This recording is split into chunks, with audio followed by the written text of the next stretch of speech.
This is message number 12 in our series out of the book of Colossians.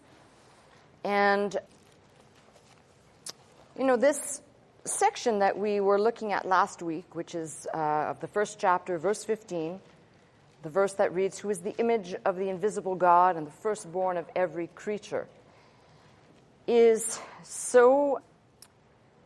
This section that goes from verse 15 to, I'm going to say, verse 19, is very rich and deep in giving us a portrait, an image, an understanding of the relation that Christ has not only to the Father, but to all of creation.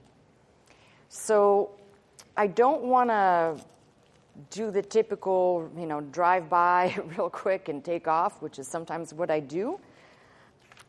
Let me just say the first stanza of this passage, which I just read, relates to Christ in creation, beginning with the claim that Jesus is the image of the invisible God. We looked at this, the image of the invisible God. And maybe the only thing that I didn't point out in this, we'll call it A. I split the verse into two parts. This part here, who is the image of the invisible God, is A, and this last part would be B. But you've got, kind of interesting, you've got two concepts that are actually juxtaposed.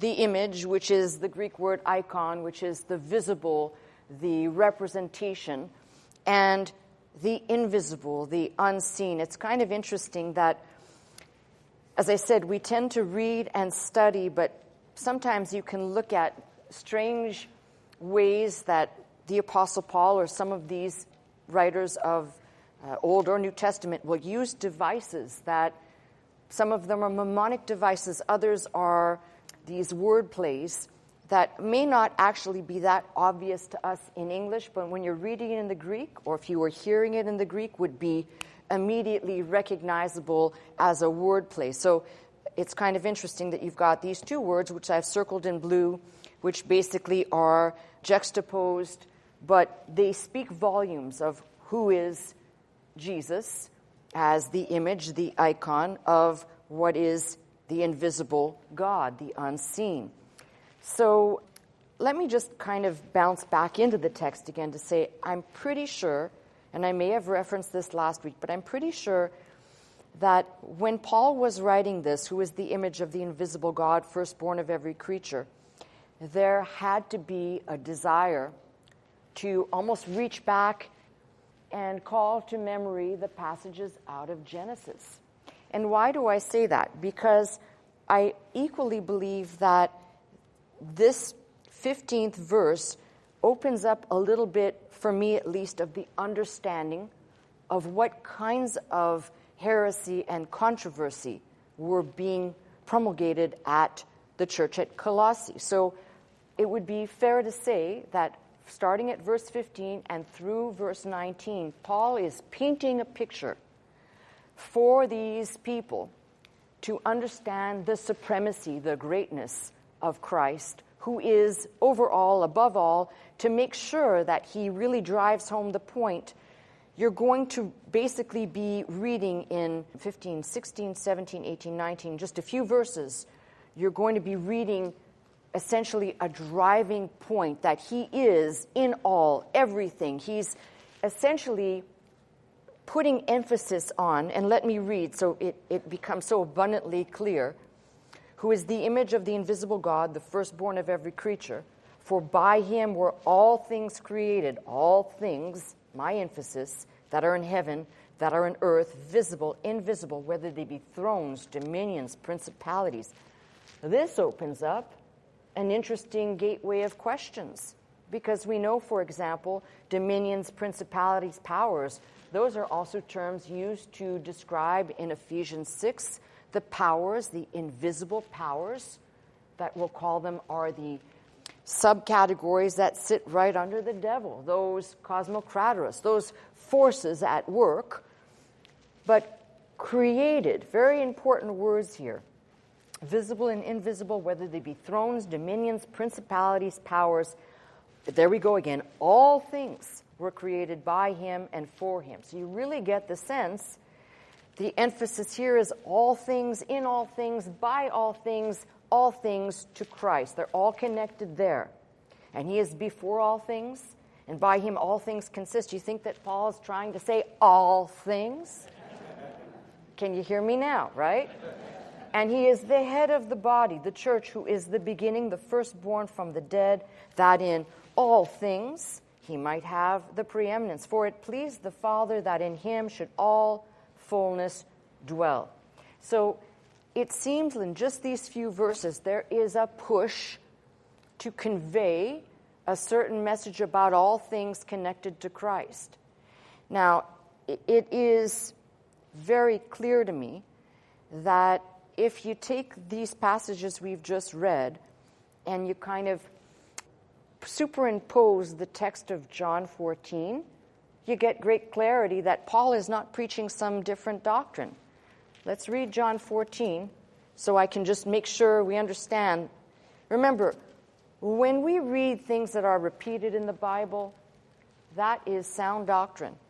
So somebody might say, well, where's Paul coming up with this stuff? Well, all you got to do is read what Jesus says. John 14, and beginning at verse 8, Philip saith unto him, Lord, show us the Father, and it sufficeth us. Jesus said unto him, Have I been so long time with you, and yet hast thou not known me, Philip? He that hath seen me hath seen the Father. And how sayest thou then, Show us the Father? Believest thou not that I am in the Father, and the Father in me? The words, the rhemas, that I speak unto you, I speak not of myself, but the Father that dwelleth in me, he doeth the works. Believe me that I am in the Father, and the Father in me, or else believe me for the very work's sake. Verily, verily, I say unto you that he that believeth on me, the works that I do shall he do also. Greater works than these shall he do, because I go unto the Father. So it's very, very clear, and that's just one of many examples where Jesus is saying he and the Father are one, that in asking to see the Father, he says, if you've seen me, you've seen the Father, which comes back to our text, who is the image of the invisible God. He is the representation. He is what we cannot see in God the Father, came in the flesh, which is why the incarnation is so important. And so let me start by talking about a few words in one word in our text, which probably I will spend the bulk of the message looking at. This word right here, firstborn. So, actually, I'm going to take a new page. The Greek word prototokos, which is being translated firstborn. That is, if you have a Bible like mine, you're going to see a number to the right side of firstborn, which is 4416. That number, for the sake of those new viewers, is, because I'm reading a King James Bible, is linked to the Strong's Concordance, which is the concordance for the King James Bible only. If you're reading an NIV, don't go trying to use the Strong's Concordance. It doesn't match up. So, in the Strong's, you'll always see me put a little S there, 4416, and that word is made up of two Greek words. So let's go with, and let's put this in phonetical way so you can see. So first, the first half of this, protos, you actually have proto, but I'm putting it the way it will read in the Strong's, which is foremost, before, beginning, chief, best, all right? And the other, this last part here is 5088 in the Strong's. This comes from, I'll write it in English for you, or phonetically for you, tiko or tikto, which would not look like that in the Greek, but it doesn't matter, which means to produce, to plant, to seed, the verb to seed, not seed itself. Seed is a different word in the Greek, but to seed. So this word here is very important. for our understanding of the text. First and foremost, when we start investigating a word, we do what we always do, which is we go back and we look at how far back the word historically has been used, what are the sources. Sometimes we have to go outside of biblical writings and go into places like Plato and other historical bodies of work. But here we know unequivocally that this word, prototokos, is rare outside the Bible and does not occur before the Septuagint. And I'll repeat for the benefit of new listeners, the Septuagint is the Greek version, Greek translation of the Hebrew Old Testament into Greek about 200 to 300 years before Christ. So we have this word appearing. Putting it together is being translated firstborn. But it is not necessarily the chronological order of birth when we talk about firstborn. In many cases, specifically dealing with this word, we're going to be dealing with concepts of primogenitor or birthright. So we're going to split prototokos into two camps. One is chronologically by birth, the firstborn child, firstborn, the first of a family, the first of its kind, and also firstborn as a privilege, as a status, usually a double portion inheritance, as well as other blessings that carry with it, we'll call it other connotations within, especially within Judaism.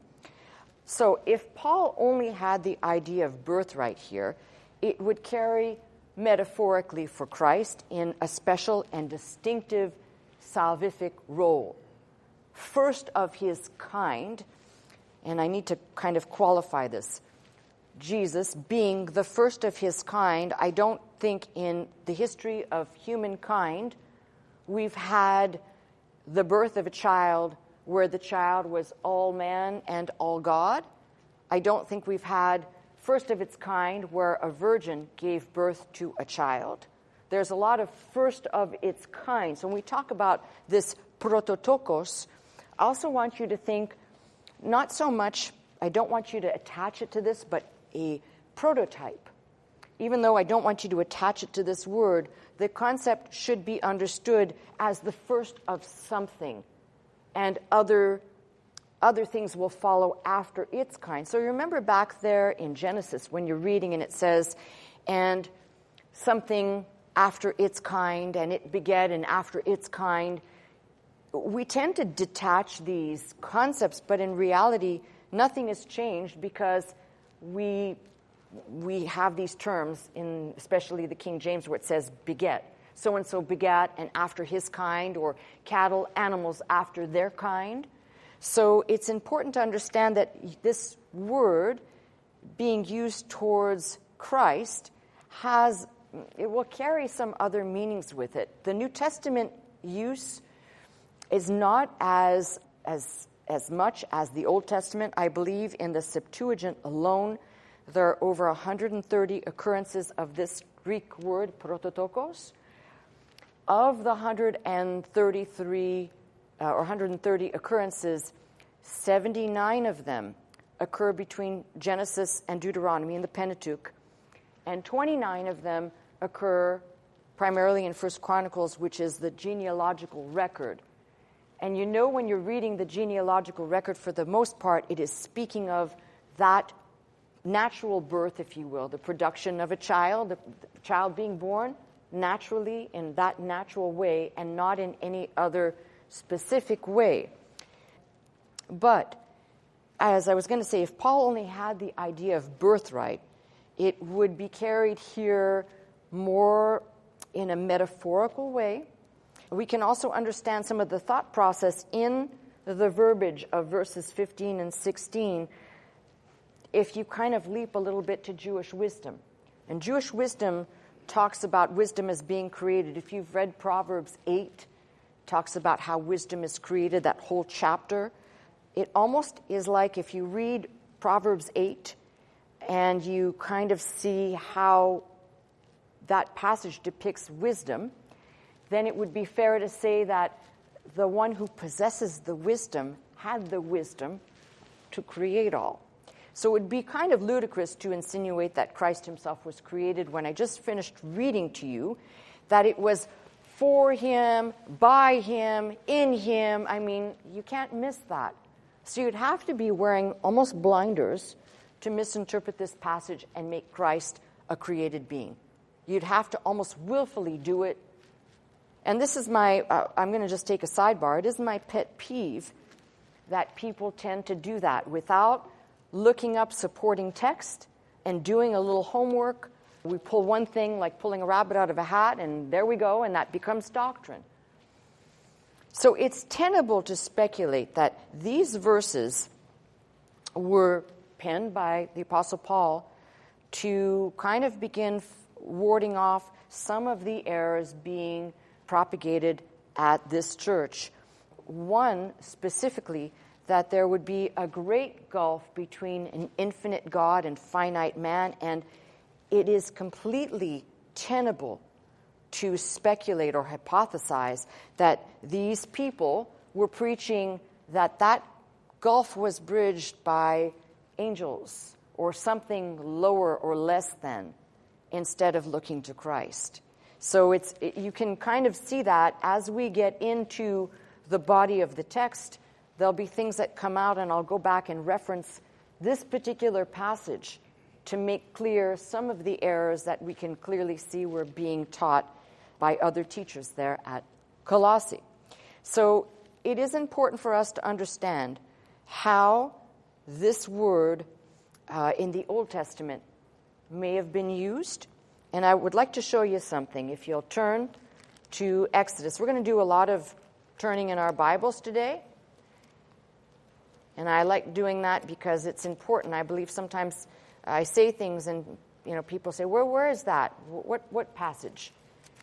Well, look it up. Don't be lazy. But today I'll do most of the work for you. So Exodus, I want you to read this with me. There's a very interesting passage in Exodus 4 and verse 22. This is when God basically tells Moses that he's going to go to Egypt and stand before Pharaoh. And verse 22 says, this is God speaking to Moses. Thou shalt say unto Pharaoh, thus saith the Lord, Israel is my son, even my firstborn. Now we know that God will harden Pharaoh's heart and he will not let the people go immediately. But there's an important thing right there. Israel is my son, even my firstborn. God is speaking to Moses, who is going to speak to Pharaoh regarding a nation, and he's calling a nation his firstborn, his prototokos, which is pretty important because if you think about it, it speaks volumes of the way God looked at and perceived the nation of Israel and the children of Israel as special, chosen, singled out, but specifically here, even thy firstborn. So the first of its kind. Now, if we were looking to the history of the people in this book, they were the first of their kind in that God said to Abraham, these people will go in, they will become slaves, they'll come out, they'll be even more rich, and the rest is history, as they say. But my point here is God speaking, referencing a whole nation, calling the whole nation firstborn. That Hebrew word, the equivalent, I'll write it out phonetically for you,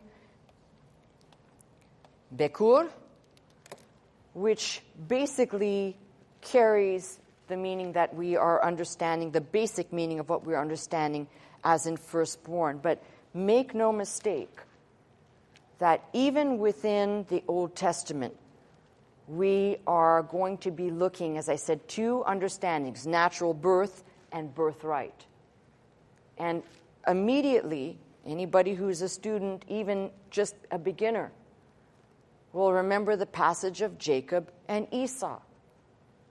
And, for some weird reason, it records these two brothers in the womb and records Esau as the firstborn. If you study that passage, obviously we know that Jacob, his name being heel catcher and conniver, he manages to get what he wants. Esau sells his birthright for a bowl of pottage or porridge. But it's interesting, if you think about it, that birthright, what would, we kind of say, what would it really mean? What would that birthright blessing really mean? Well, all you've got to do is read the rest of the book of Genesis to see that God not only promised for that birthright, there's promises attached to that, special blessings attached to that, that even in Jacob's connivingness, he desired that special, we'll call it a blessing or a benediction, not singular. There were multiple things attached to it. So it's important to understand the birthright or the law of primogenitor, which, by the way, we don't and have not used in America, but in feudal England, the law of primogenitor was supreme. That meant basically kind of what it meant here for the people of the Bible, the eldest, and typically the eldest child being a son, given a double portion of inheritance, and upon the father's passing, becomes essentially the leader of the family and all the blessings that go with that being firstborn. So we have the same situation, same but different with David's sons. And if you think about it, Solomon was not David's first child. So, but it's Solomon that sits on the throne. It's to Solomon that we have interesting birthright privileges without being the firstborn. So you've got a rich history if you study the word. And then, as I said, confusion sets in because if you take the controversy I talked about last week, you can see how if we're not clear about certain words, and I'll tell you what the terms are that get muddied. Firstborn, begotten, only begotten. I mean, there's several of these words that just almost get so mushed around that if Paul wanted, by the way, to say that Jesus was first created, he would have used a different word, because there is a word in the Greek, I hope I write this right, tistos. That would be the word for first and created. He didn't write that. In fact, I'll take a shortcut right now and kind of cut to the chase, and then we could talk about all the stuff that's in between. If you turn to the book of Hebrews, you can see something that's crystal clear. That's the New Testament, folks. If you look, Hebrews 12 and verse 16, and I'll go back and read verse 15 for the sake of fluidity. Looking diligently, lest any man fail the grace of God, lest any root of bitterness springing up trouble you, and thereby many be defiled, lest there be any fornicator or profane person as Esau, who for one morsel of meat sold his birthright. The word there, prototokos. So it's just the ending that's different. And if I was going to take the time, I would show you how suffixes can give us enlighten a little bit, but that's a different study. So you can definitely see there, you're not missing a thing when you read black and white right there, birthright. So it is important to understand how diverse and yet narrow in understanding. There is one example that I'm going to go to first in the New Testament regarding prototokos, which is, we'll call it anomalous. And the reason why it's anomalous is because it refers to natural birth. It's really the only one that you will find with me in Luke, and I believe it's 2:7. Yep, Luke 2:7. And this is the only one that will speak of a natural birth in a natural way, but it actually has a caveat attached to it. This is regarding the birth of Jesus, And Mary, the mother of Jesus, in verse 7 says, and she brought forth her firstborn son and wrapped him in swaddling clothes and laid him in a manger. She brought forth her firstborn son. Now, what's important here is the word prototokos is being used. Firstborn, you can see if you have a Bible like mine, 44:16, beside firstborn. But I said caveat, and that is we must understand the use of this word even here. It does suggest and I say natural, there was nothing normal about the birth or the conception and birth of Jesus. Nothing normal at all. But you could see how, again, when you study words, there is the strong ability to eliminate certain errors. So, for example, if Luke, who wrote with precision and used precise words, if he wanted to say, for example, Mary's only child, he would have used the Greek word monogenes, not prototokos, only born.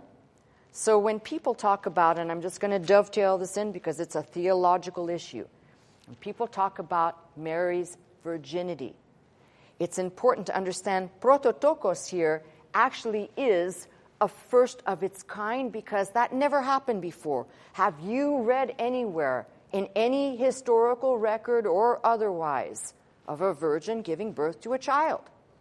It's the first of its kind.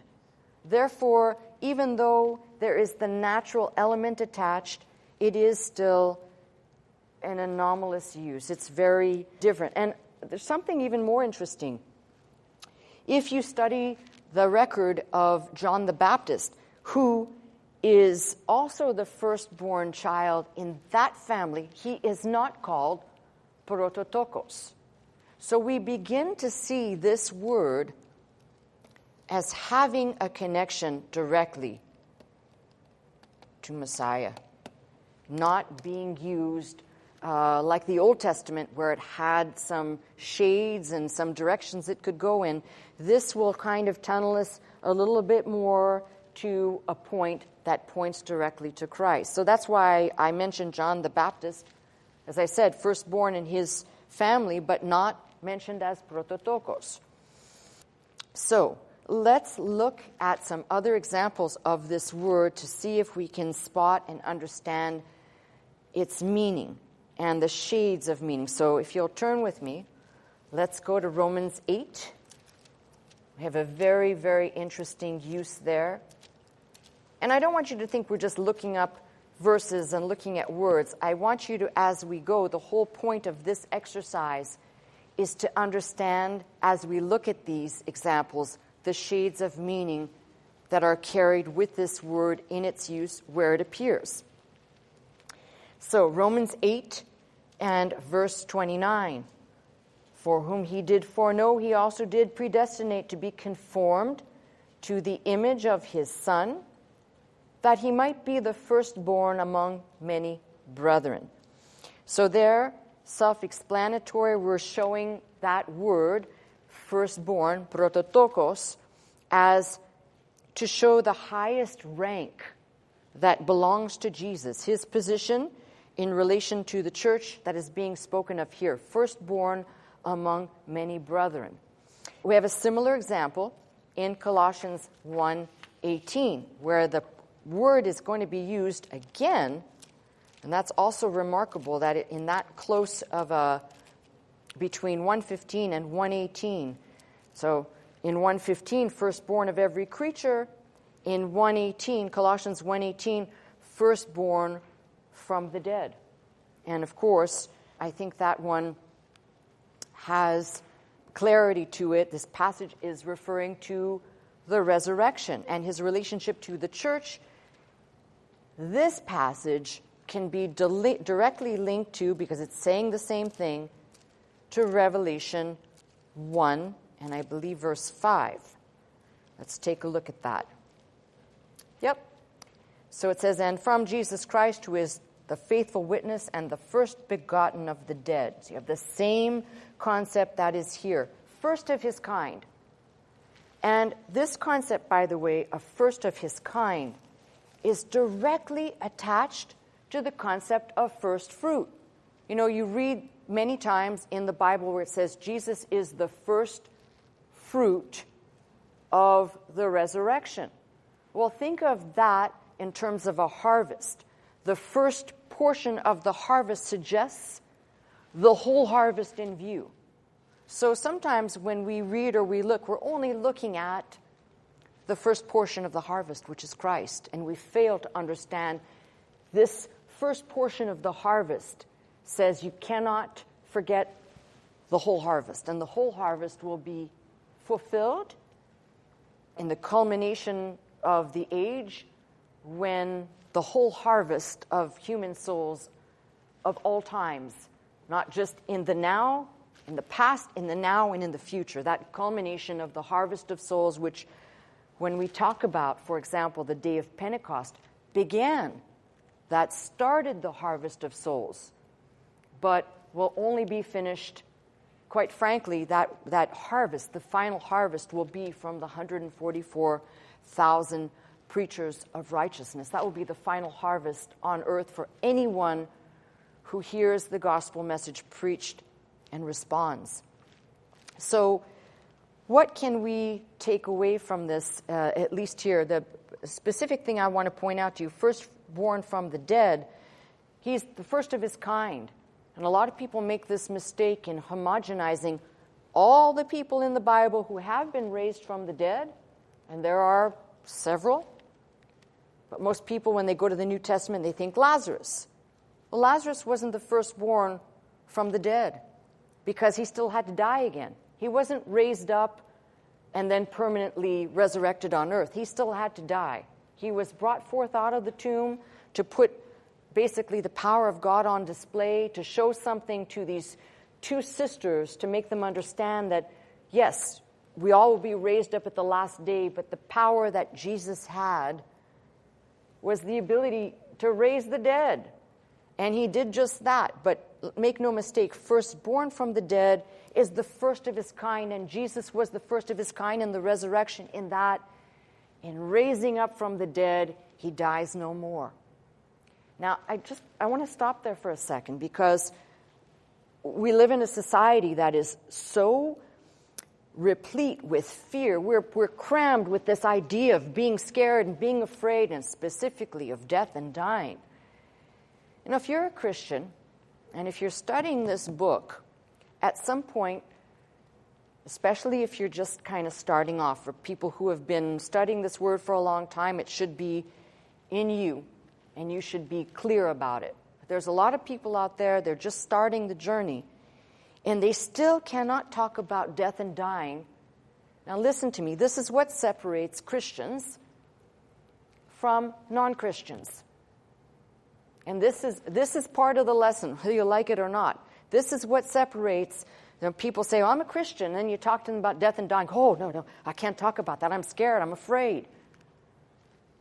Okay, hold on a second. If you really believe what's in this book, and I just told you, he's the first of his kind, and we've used terms like prototokos, which is really a term related to Messiah in the New Testament, and he is the first of his kind. And he says, for faith in him, we shall be like him. Then, and I'm going to use the word, then why the hell are you afraid? You either faith and believe and trust that this is true, or you don't, and there's nothing in between. And for those people, I'm going to speak to those people who have not settled this issue. Because I can tell you as a pastor, but more specifically as a Christian, I have talked to more people who, and listen, I'm not a Stoic, over 15 years, but more specifically over 25 years of being here. And I have had many brothers and sisters, many of the familiar faces that you all know, that have been promoted. Now, if I were to remove my faith for a minute and step out of that faith connection, I think I would be miserable inside. It's almost like I too await that day, and I await it with dread, and I don't want to talk about it. I'm fearful about it, and I worry about it. Or I actually have come to the reality that Jesus has taken the sting of death away, it means I will still die and you will still die. But because of my faith in him, I too and you too will be raised up at the last day, absent from the body, present with the Lord. And this is something that if you are still working on this, please, for the benefit of your sanity and your salvation, there are messages that play on the network regarding the proof or proofs of the resurrection. That means when I hear people talking about, I'm scared, I'm afraid, I don't want to talk about it, I can't hear it, means you have not wrapped your mind around the resurrected Christ. You have not wrapped your mind around the fact that he did die. He said he would raise up. He was raised up on the third day. He appeared to many. He ascended. He's coming back. Failure to grab hold of that, of course, that's going to lead to people not understanding and being worried and concerned. And I've heard people have said to me, well, that's great for you. No, it's great for you too. It's not just about what I think. It's about what this word says that gives me the assurance. Especially as I get older, I think to myself, when I was in my 20s or 30s, I never thought about being in my 50s. I never thought about, there's a lot of things. When you're 20 or 30, all you think about is, I'm here. Ha ha! Aren't you lucky, right?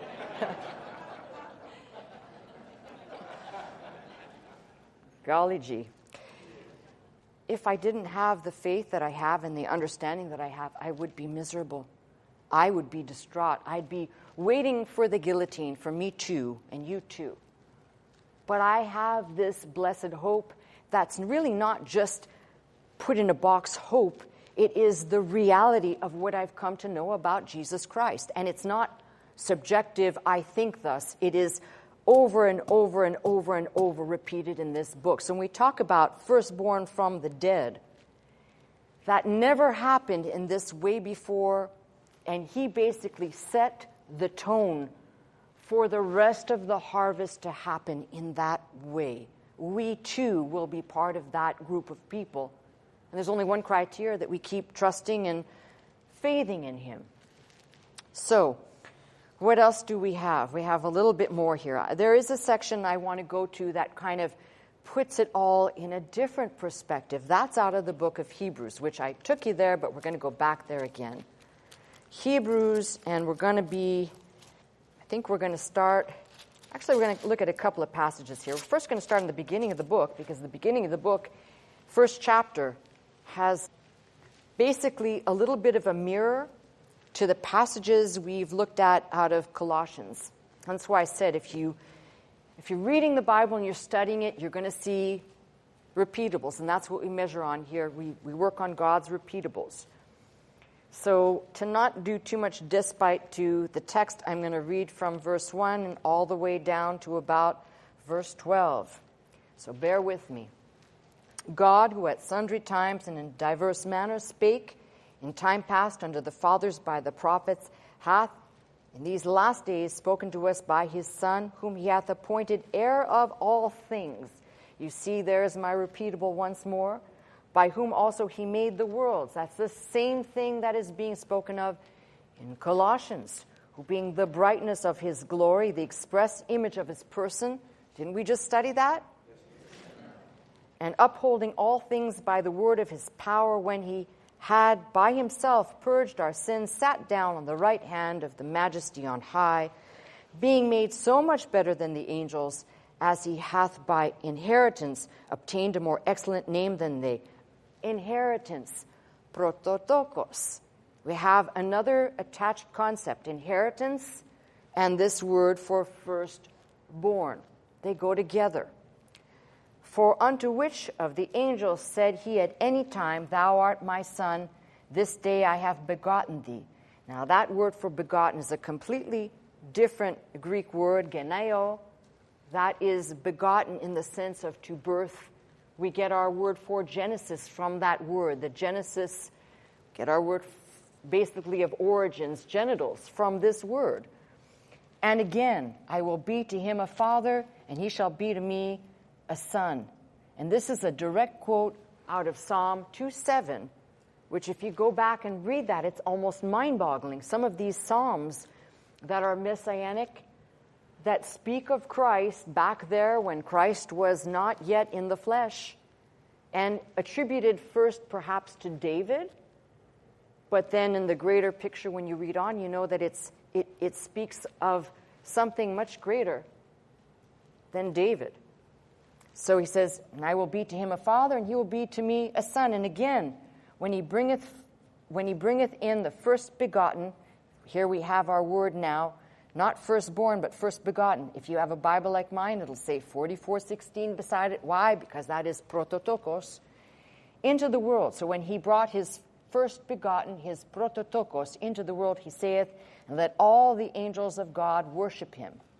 Now, let me say a sidebar, because we'll end up using this text eventually to combat the heresy that we know that Paul was combating to the church at Colossae and possibly also the church at Laodicea, which is a form of angel worship, making the angels greater and more important than Jesus or the Father.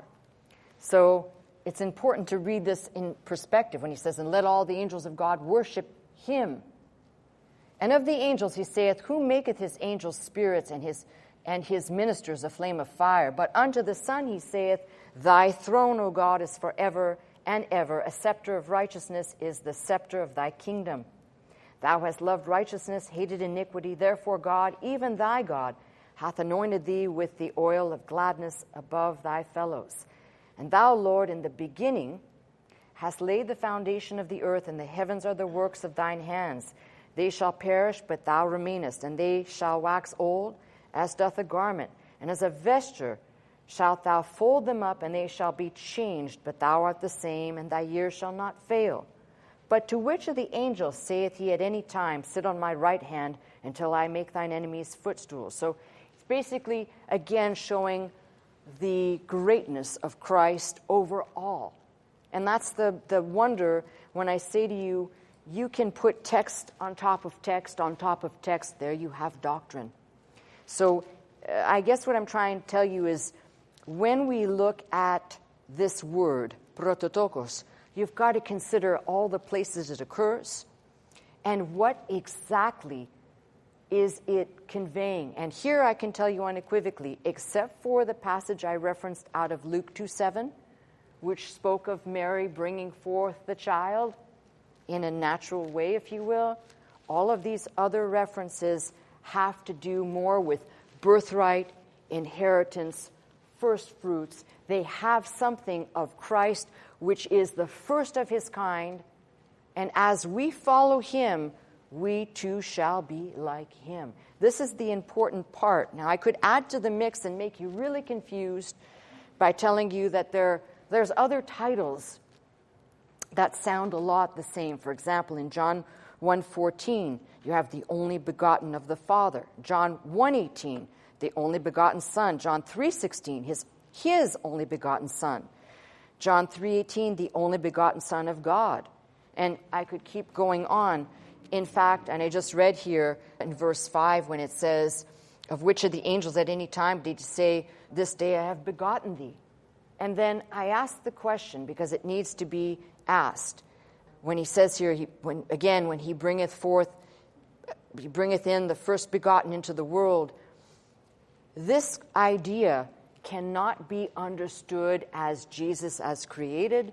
It cannot be understood as Jesus in a natural way, but must be understood each and every time as unique to his kind. Like in the Old Testament when it said, for example, so-and-so of Pharaoh's house, that came out of Pharaoh's house, the likeness, keeping the same ceremonies, the same rituals. We could say the same thing of Christ, of what comes of Christ, but in his case, it's always a first.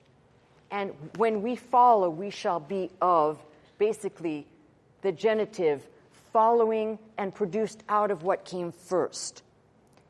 This is an important lesson.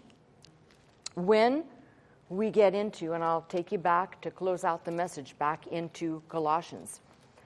When we get into a little bit further examination of our text, it's very important to not lose sight of these few verses. For example, if you go back to verse 16 when it says, all things created in heaven, in earth, visible, invisible, thrones, dominion, principalities, all created by him. He is the agent of creation. You go back to the beginning of John when it says, in the beginning was the Word, and the Word was with God, or in the beginning when God created the heavens and the earth. All of these speak of the same concept. To remove this concept is to remove the greatness, the supremacy, the preeminence that Christ has over all and in all. So I'm going to ask you a question, which I believe is a good question to ask at this point. Don't laugh at me, because, a lot of times you hear evangelists ask questions, and they're designed to basically fill up the altar call. I'm not doing that. I'm asking you to reflect on something I'm going to ask you. When you think of Jesus, do you think of Jesus in your life as the first of his kind and you being attached to him by faith? Do you see yourself as following after him in that same way? This is important, because I think if you can't answer that question as yes, you almost need to go back and do a little bit more work on filling out the gray areas of the resurrection if it's not clear. This is an important question, so I'll ask it again. What place does Christ have in your life? This is not I'm going to make a decision for Christ. This is to try and understand, is he creator over all, in all, by all, for himself, and basically that being he chose you for him, therefore operating in you to bring forth a result? Or are you just kind of like somebody who's on a production line and you're just going along with the conveyor belt, not understanding what you've been chosen into? It's something rhetorical for you to think and consider, because if I'm reading the text aright, and he is the first of his kind over every creature and over all of creation, and last time I checked, we're a part of his creation, then the answer to the question should be yes. But I can't answer that for you. Only you can answer that for you. And if the answer is not yes, I'm not telling you, oh my God, it's a train wreck. I'm telling you that you need to go back and do a little work in trying to get better and greater clarity. Because the way I read this, for by him were all things created. Are you part of the all things? I'm part of the all things. All things could be everything. In heaven, in earth, visible, invisible. We'll call them the good, the bad, and the ugly, right? All made by him, and he's before all things, and by him all things consist. He's the head of the body, the church.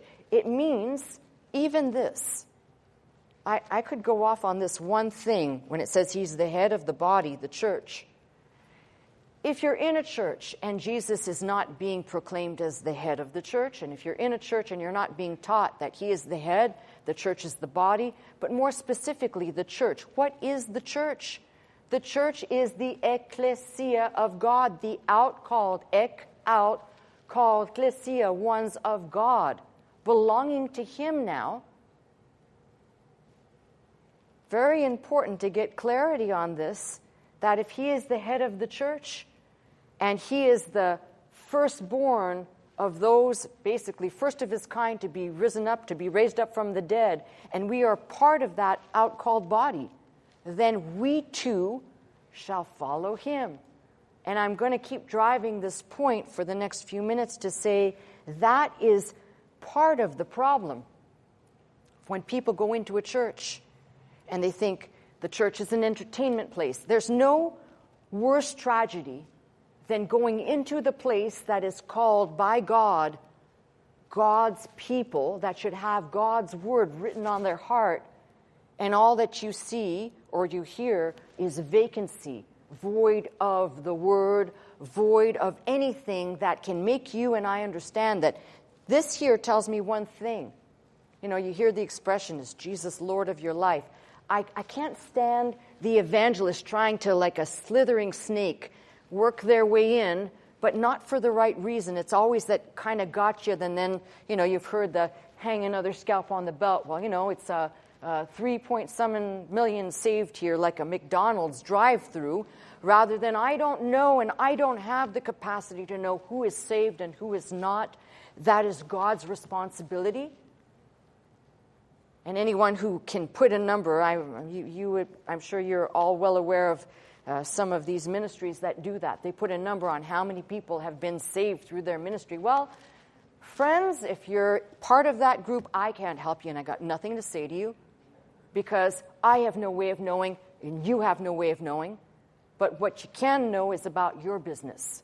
You can know about your connection to Christ and your understanding to who he is in your life, and how that works by this word prototokos is kind of a radical thing for me, and that's what I'm going to close with this. It is my prayer for people who are not yet understanding, when I talk about the largeness, the greatness, the magnitude of what we're dealing with in these few verses that tells me, you know, in the times when I think I'm alone, or I'm navigating this whole ship by myself, I'm reminded when I read these passages that if all things were created by him, I'm a part, a key component of his creation, functioning in the machine that he created, I'm using the term that way, as part of a whole body. Think of a computer, all the components have to work together. There can only be one operator, one person who's basically typing in the keys and giving the orders. That's Christ. But all the components work together, supposedly. That's the way it should be. Yikes. Okay, now we have to go to another message, which is... But you understand my point. So if we understand the picture that I've just painted, that everything's supposed to work together, and that there's one author, there's one architect, there's one person who's basically driving the bus, then you're either in the bus. I went from a computer to a bus because now it makes more sense. You're either in the bus and you're with him, or you're still standing on the curb. And for the people still standing on the curb, I'm just going to tell you something. There's a reason why you're listening today. There's a reason why. I'm not going to try and explain or try and say this or that. I'm just going to say there's a reason why. And if you stick around and you keep tuning in, maybe the reason will become more and more clear. Maybe it's because God wants you. And it's much easier for us to rationalize. And we do that so well. God doesn't want me, or I'm not good enough, or I've been too bad, or it's too late, or I'm too old, or I'm too whatever. And God probably is saying, shut up already. I spoke to you through my son. Now you either accept, rejoice, get happy over it, or you'll be waiting on the curb for a long, long time because the bus is taking off. Wait a minute, let's go from the bus to the train. The train is leaving the station. Computer, bus, train, I don't care how you look at it. But see, here's the tragedy. I can't make people accept and embrace what I've just spent the last 40 minutes talking about. I can't make people get excited about it. The thing that excites me, I'll be honest with you. I mean, I'm very grateful for opportunities, but these days we live in, it's not as though, I don't know, does anybody get up in the morning and go, oh, wow, I'm so happy? Do you get up like that these days? I don't think so. Most people get up and it's like, oh, God, not again. I mean, what, I'm still here? But what I'm trying to say is it makes every day's privilege of getting another day a greater blessing if it is to draw closer to Him, grow in our understanding, and more importantly, settle something once and for all. And that is, if He is the firstborn of every creature. And if he is the firstborn from the dead, then I am in good hands and you're in good hands, because the pattern that he set is one that is crystal clear. He told Mary and Martha this truth about the resurrection when he said, whoever believes in me shall have life eternal. Well, the passages that I'm looking at, these words that I'm looking at, make clear the pattern that he made is for those who follow him by faith. So I'm going to keep following by faith. I'm going to keep pressing on. And I'm going to keep preaching to people, whether you listen to me or not, whether you believe me or not. I'm not asking you to believe me. I am asking you to believe God and take him at his word. And I'm also telling you, the wonderful thing is if you start getting in and you start doing a little investigative work into the scripture, you're going to find more and more that you're going to be leaning towards the impossibility, the improbability, that there is nothing else, no greater thing than to read and recognize that Christ called you, he chose you, and he has something planned for you outside of the now. That, connected to his being prototokos, the first of his kind, gives me the great assurance that no matter what this life brings, no matter what, I am going to be with him. You are going to be with him. There's just one criteria and one only, that you keep the faith. That's what I plan to do. I hope you plan to do it as well. Keep the faith, friends. That's my message. I'm Pastor Melissa Scott, pastor of Faith Center, Glendale, California. I teach every Sunday morning at 11 a.m. If you'd like to attend services with us, simply call the 800 number, that is 800-338-3030, to join us. If you'd like to watch, listen, and learn 24 hours a day, simply log on to our website at www.pastormelissascott.com.